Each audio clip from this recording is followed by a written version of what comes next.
história da cota, né, para cursos de medicina de pessoas que moram em assentamentos, que eu acho particularmente, como numa visão geral, absurda, no sentido de que o que precisa ser investido na educação mesmo é a educação como um todo, a educação de base, desde a infância. Se a gente tivesse investimento de verdade, se essas pessoas que hoje estão precisando de cotas para ter acesso, em vez de ser meritocracia pura, em vez de ela ter tido acesso à educação, ela ter estudado, mas hoje ela, para ter aquele lugar ao sol, ela precisa de uma cota, a gente entende que o sistema está falho, porque ele falha lá na ponta, lá no início.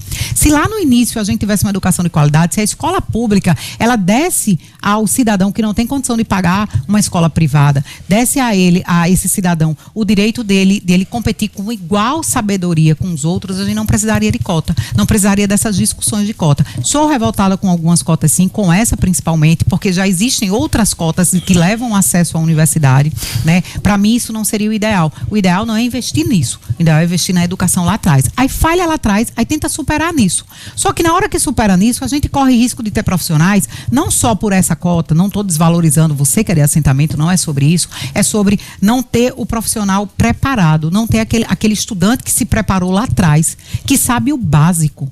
E aquele que paga para ter a vaga, e pode pagar e ter a vaga? É muito pior. Mas aí a gente tem uma outra situação, Bea. A gente tem, na hora que você paga para ter a vaga, você está falando de escola, de faculdades privadas. Que tem seleção, mas muitas vezes a pessoa não tem condição. Mas o que acontece muito em faculdades sérias, em mais sérias? Porque a gente tem aí pessoas que se formaram em outros países com uma educação bem menos precária, falando especificamente de medicina, mas que quando chega aqui tem um revalida, tem outras estruturas para mostrar que é bom ou não profissional. O medo é exatamente esse. Quando a gente encharca profissionais, principalmente na área de saúde, quando a gente encharca de universidades privadas que não tem uma qualificação decente, porque uma universidade privada decente, para você sair dela formado, você sofre. Você vai precisar estudar, ou então você desiste. Como a gente vê o nível de desistência imenso em universidades sérias. Quando é uma universidade de qualquer jeito, a gente vai ter o mesmo erro de jogar para dentro do mercado de trabalho pessoas que não estão preparadas.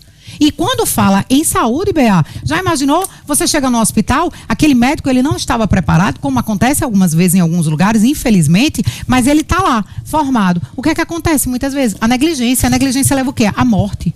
Então, brincar com a educação é um erro errado. O errado está lá na ponta do mesmo jeito, seja para a universidade paga ou seja para a universidade pública. Mas o problema da universidade pública é porque ela é paga com o meu dinheiro, com o seu dinheiro, com o dinheiro do contribuinte. E eu espero muito que quem saia de lá, saia para fazer a diferença. E ele saia para ser um profissional diferente desse outro profissional que pagou unicamente e facilitou a vida dentro de uma universidade fraca e hoje está ali no mercado de trabalho.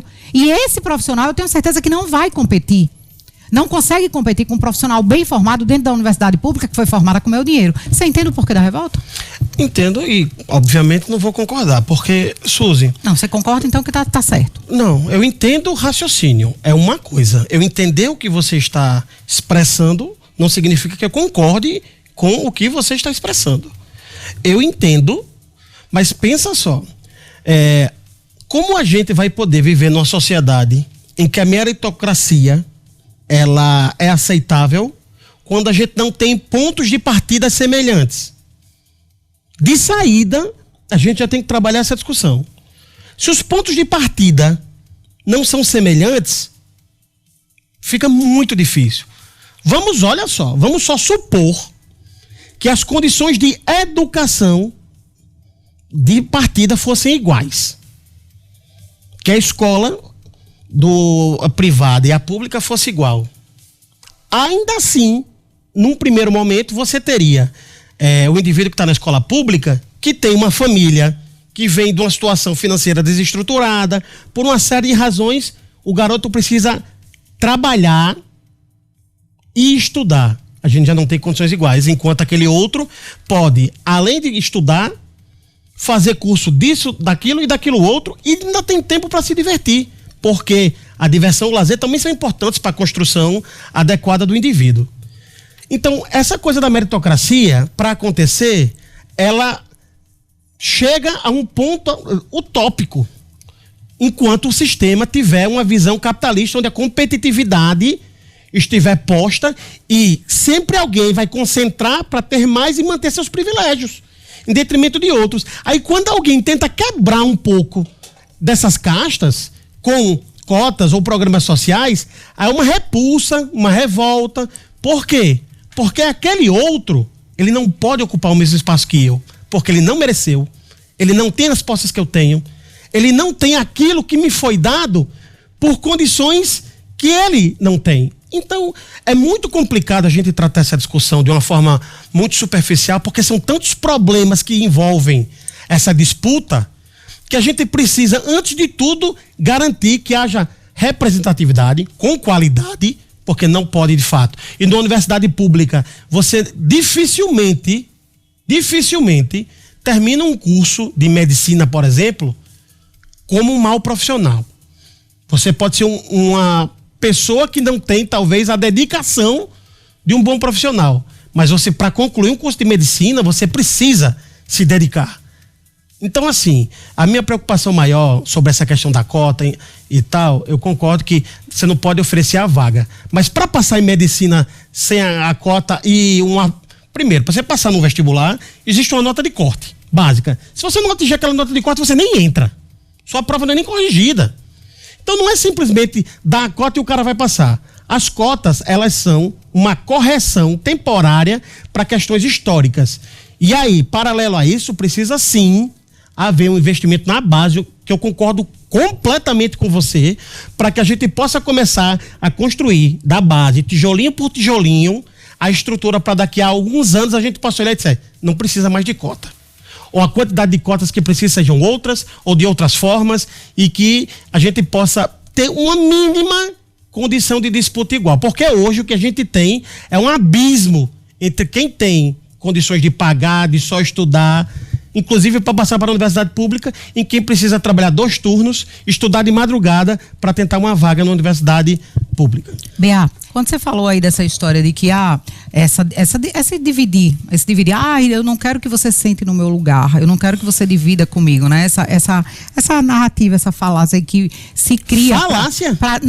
Que se cria porque se uma certa casta da população pensa nisso, que não chega nem a 2%, né, que a população extrema, se é que tem esse pensamento, que eu não posso generalizar toda uma classe A, B, todo esse extremo com outra classe média. Eu vejo como o Brasil vem decaindo num sentido muito amplo e claro, e dentro da minha casa mesmo. Meus pais eram pobres, vieram de Apodi para cá, para Natal.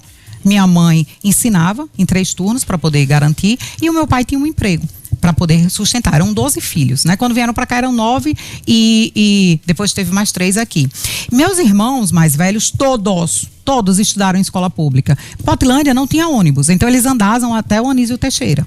Andavam até um certo ponto para pegar o ônibus para o Anísio Teixeira, para o Winston Chucho e tudo lá. Todos são formados. Eu tenho 2 irmãs que não tinham, meu pai e minha mãe não tinham um pau para dar no gato, mas elas conseguiram, sem cota nenhuma, entrar na UFRN para medicina. Com estudo. Por quê? Porque dentro da minha casa, com o reforço que a minha mãe dava e com a forma que os filhos eram criados, entendendo que a valorização do estudo era a única coisa que faria você mudar de vida com dignidade, com respeito, eles mudaram. Então, essas pessoas conseguiram lá atrás, quando a educação era levada mais a sério, quando as coisas tinham investimento, quando as escolas, não estou falando de professor, estou falando de um contexto social, de um contexto educacional, onde os pais ensinavam filhos a valorizar professor, a respeitar o professor e a sentar numa sala de aula para aprender. Não o que acontece não o que acontece hoje em dia em inúmeros colégios, de desrespeito, de violência, de escolas serem verdadeiros centro de alunos que não querem nada com nada e que vão lá dividir o seu não querer nada com nada um com o outro. Então lá atrás, eles conseguiram. E eles não são melhores do que ninguém. O que eu reclamo e o que eu me revolto, e vou continuar me revoltando com cota, é porque a cota serve para passar um pano na falha lá de trás.